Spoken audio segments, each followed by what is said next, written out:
கோவில்களை விட கல்வி நிலையங்கள். திருஷ்யாம், இங்க நீங்க இந்து சமய அறநிலையத்துறையினுடைய நிதியின் மூலமாக நீங்க வேத பாடசாலைகளை நடத்தலாம், தேவாரம் திருவாசகம் சொல்லித்தரலாம், இந்து சமயத்தை பரப்பக்கூடிய ஒரு கல்வி நிறுவனத்தை ஆரம்பிச்சு அது மூலமா நீங்க நடத்தலாமே தவிர கல்லூரி கட்டுவதற்கு வேறு கல்வி நிறுவனங்களை கட்டுவதற்கு சட்டத்தில் இடம் இல்லைன்னு ரொம்ப உறுதியா சொல்றாரு ஸ்ரீதர். பழனி காலேஜ் வரும்போது இது பற்றிய விவாதம் மதுரை காமராஜ் யூனிவர்சிட்டி சிண்டிகேட்ல வந்து சார், அப்போ சுப்ரீம் கோர்ட்டு தீர்ப்பு அதில் செந்தில்வேல் குறிப்பிட்டது தான் ஆல்சோ ப்ரொவைடர். அப்போ ஹிந்து ரிலிஜியனை பற்றி சொல்லிக் கொடுத்தா தான் காலேஜ் திறக்க முடியும்னு சிண்டிகேட் மெம்பரில் சிலர் கருத்து தெரிவித்தாங்க. ஆனால் அது என்ன பதில் என்றால், நம்மளோட தமிழ் பாடம் இருக்கு இல்லைங்களா, தமிழ் பாடத்தில் எப்போதுமே அறநிலையத்துறை இல்லாத இந்து கோயில்கள், இந்து வழிபாட்டு பாடல்கள் இதெல்லாம் இருக்கு.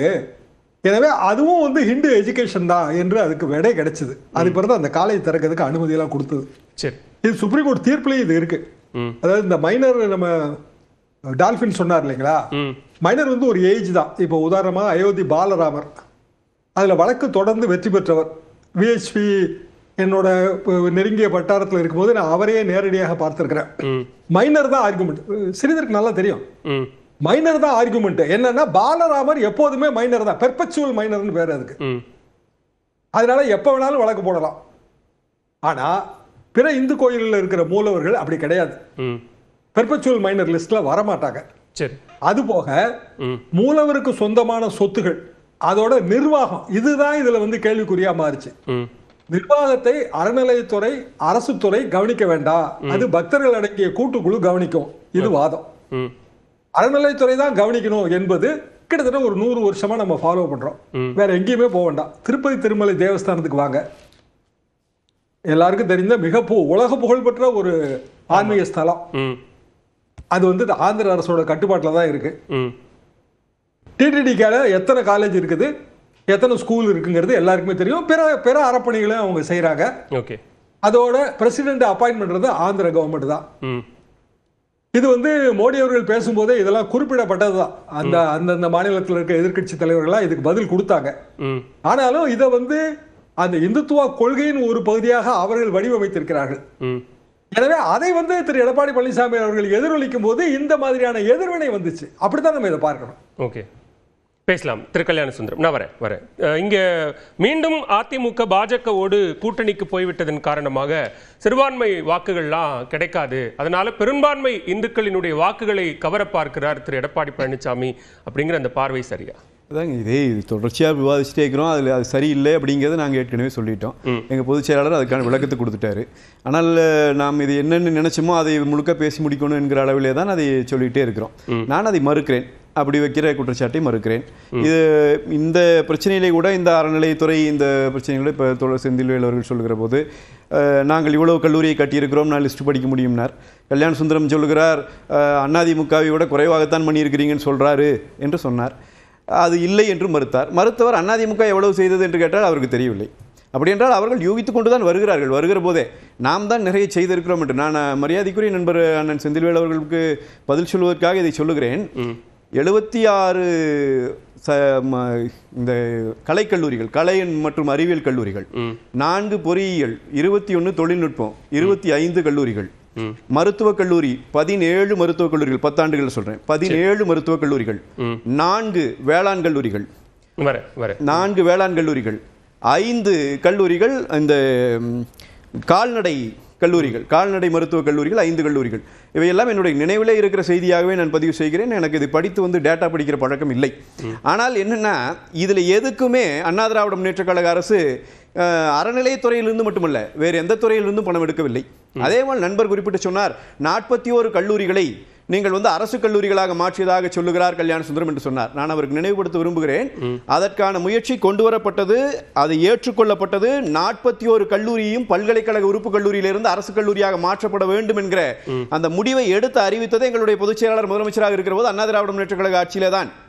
அந்த ஆட்சி எவ்வளவு கல்லூரிகளை எந்த ஆண்டில் எடுப்பது என்கிற முடிவை எடுக்கிறது. ஓகே, அந்த எந்த அரசு வந்தாலும் அதை எடுத்தான் ஆக வேண்டும்.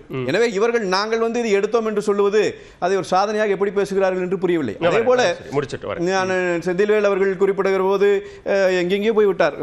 அங்கே மகம் நடந்தது, இங்கே நடந்தது. நான் பேசியது என்பது இன்றைக்கு அது கூட பாருங்க, அவருக்கு உத்தரப்பிரதேசத்தில் நடந்தது மிக தெளிவாக தெரிந்திருக்கிறது. இவ்வளவு மரணம் நடந்தது, 30 நடந்தது, அதை மறைக்க பார்க்கிறார் என்கிற அளவு தெரிந்திருக்கிறது. திருச்செந்தூரில் நடந்தது நடந்திருந்தால் என்று சொல்லுகிறார். அவரால் அதை ஒத்துக்கொள்ள முடியவில்லை. நான் சொல்லுவது என்னன்னா, எந்தெந்த கோயில்களில் எந்த காலங்களில் எவ்வளவு மரணம் நடந்தது என்பதல்ல என்னுடைய வாதம். அந்த இடத்துல இன்னும் மருத்துவ துறையில மருத்துவ ரீதியான பாதுகாப்புகள் இந்த மாதிரி பிரசித்தி பெற்ற கோயில்களிலே இல்லாத நிலை இருக்கிற போது இதற்கெல்லாம் நீங்கள் செலவு செய்ய வேண்டிய தேவையும் இருக்கிறது. அதே மாதிரி நண்பர் சொன்னார், நாங்கள் 20,000 கோடியை அதிகமாக கல்விக்கு ஒதுக்கி இருக்கிறோம். பிரச்சனையை சதி செயல் என்று சொன்னதே அதைத்தான். ஒதுக்கி இருக்கிறீர்கள், அதை பயன்படுத்தவில்லை. நீங்கள் பட்ஜெட்ல மட்டும் காட்டிட்டு இருக்கிறீங்க. அதை பயன்படுத்துவதாக இருந்தால் நீங்கள் வேற எந்த துறையிலும் இருந்து பணம் எடுக்க வேண்டிய தேவையில்லை.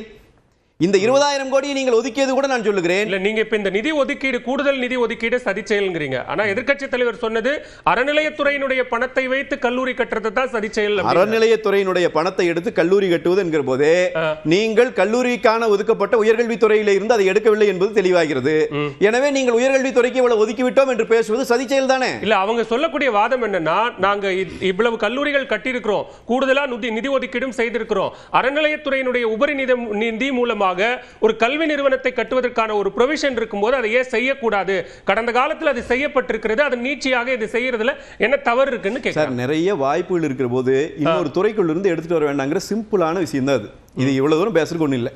நான் ரொம்ப சாதாரணமாக சொல்றேன். கார் ரேஸ் விடுறீங்க, கார் ரேஸ் விடுறதுல கல்லூரி கட்டலாம்.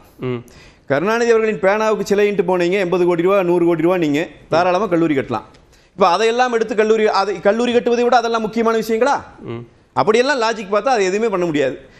அறநிலையத்துறையை பொறுத்த வரைக்கும் அந்த துறையிலேயே செய்வதற்கு இன்னும் ஐயா கூட குறிப்பிடுகிறது, பாரதியின் பாடலை குறிப்பிட்டு சொன்னார். பயிற்று பல கல்வி தந்து பாறை உயர்த்திட வேண்டும் என்று சொன்ன பாரதி கூட அதற்கு முந்தைய வரியிலேயே சொன்னான், வயிற்றுக்கு சோறிட வேண்டும் இங்கு வாழும் மனிதருக்கெல்லாம் என்று.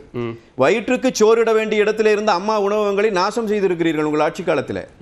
நீங்கள் சொன்ன உங்கள் தேர்தல் வாக்குறுதியிலே சொன்னதை போல கலைஞர் உணவகங்கள் 500 கொண்டு வருவோம் என்று சொன்னீர்கள் இல்லையா? ஒன்றையும் காணவில்லை. எனவே நீங்கள் பிரதானமான விஷயத்திற்குத்தான் செய்கிறீர்கள் என்று சொல்வது கூட ஏன் உண்மை இல்லை.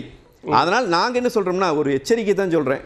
சிவன் சொத்து குலநாசம். நீங்க கலைஞர் உணவகம்னு ஒண்ணு கொண்டு வர்றத அதிமுக எதிர்த்துச்சுல. ஏற்கனவே அம்மா உணவகம் அப்படின்னு ஒண்ணு இருக்கும்போது கலைஞர் உணவகம் எதுக்கு அப்படின்ற ஒரு எதிர்ப்பை அதிமுக கேட்டுச்சுல. அதிமுக கேட்டது எதிர்ப்பு இல்லை. நீங்க அம்மா உணவகத்தை பேர் மாத்தாதீங்கன்னு சொன்னோம். நீங்க உங்க கலைஞர் உணவகம் 500 கொண்டு வந்தா மக்களுக்கு சாப்பாடு போட்டா நாங்க எதிர்க்க போறோம். அம்மா உணவகங்களை சிறப்பாக செயல்படுத்துங்கள். அது கூட சேர்த்து நீங்க கலைஞர் உணவகம் என்ன, நீங்கள் ஸ்டாலின் அவர்கள் பேர்ல கூட உணவகம் தொடங்க, எங்களுக்கு என்ன பிரச்சனை? மக்களுக்கு உணவளிச்சீங்க, ஆதரிக்காம இப்ப எதிர்ப்பு தெரிவிச்சுட்டு இப்ப உணவகம் எங்க அப்படின்னு எங்க சார் எதிர்ப்பு தெரிவிச்ச? நீங்களா ஒன்னு கட் பண்ணி பேசக்கூடாது. அம்மா உணவகங்களை கற்பனெல்லாம் இல்ல.